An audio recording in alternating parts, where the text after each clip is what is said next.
Bagaimana software diinstal dalam pikiran bawah sadar? Video sebelum ini menjelaskan bagaimana software terpasang karena lingkungan, karena orang tua.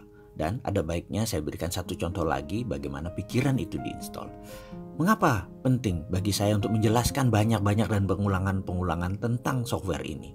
Karena apapun yang bisa dipasang itu bisa dibongkar. Jadi ketika Anda merasa diinstal sesuatu yang jelek, Anda ubah. Kalau Anda merasa tidak ada softwarenya, maka ada baiknya kita pasang software sesuai yang Anda butuhkan.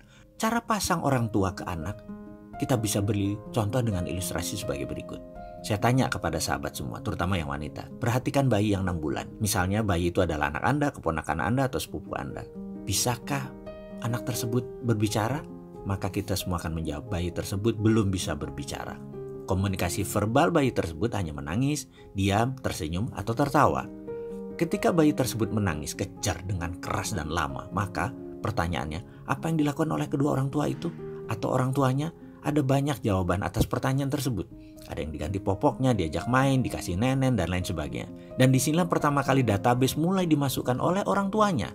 Di Indonesia, dalam catatan aplikasi psikologi anak bayi yang menangis, oleh orang tuanya lebih dari 80% dinenenin atau dikasih susu.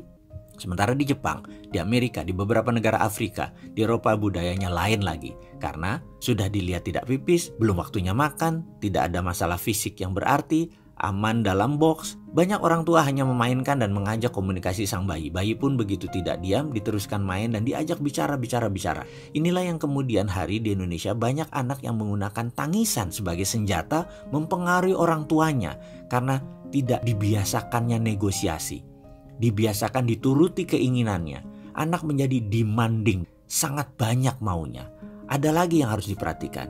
Ada software lain yang dipasang orang tua pada sang anak dengan ngegampangin dengan nenenin tadi. Pertanyaan, mengapa bayi tadi menangis? Kita bahas satu-satu kemungkinannya. Karena lapar, karena kepanasan, karena kedinginan, karena pipis, karena tidak nyaman, karena kesepian, karena mau main, dan lain sebagainya. Intinya karena komunikasi belum banyak vocabulary-nya, maka dia menangis. Sekali lagi menangis karena ada masalah. Ini kata kuncinya. Ada masalah. Disinilah software orang tua dipasang ke anak tersebut. Atau dalam bahasa pemrogramannya, kalau diibaratkan otak manusia adalah komputer, disinilah momen di mana orang tua sedang memasang sebuah program. Yaitu 80% orang tua akan meneneni anak tersebut agar terlepas dari masalah yang terjadi. Kesimpulan, programnya begini. Jadi inilah program yang dipasang. Nak, kalau ada masalah dalam hidupmu, masukkan sesuatu ke mulutmu. Software ini terpasang dalam pikiran bawah sadar sang anak sampai dewasa, di mana setiap Anda bermasalah dalam hidup Anda, di mana setiap ada masalah dalam hidupnya, mulailah dia memasukkan sesuatu ke mulutnya. Baik itu makanan, minuman, rokok, gigit jari, gigit pensil, apapun dimasukkan ke mulutnya untuk tenang seperti nenen sang ibu. Tidak heran masalah memasukkan ke mulut tadi yang paling banyak adalah makanan. Dan ini membuat populasi manusia Indonesia 35% adalah overweight. Jadi kita sudah mulai paham tentang bagaimana software itu terpasang dalam pikiran. Kita lanjut.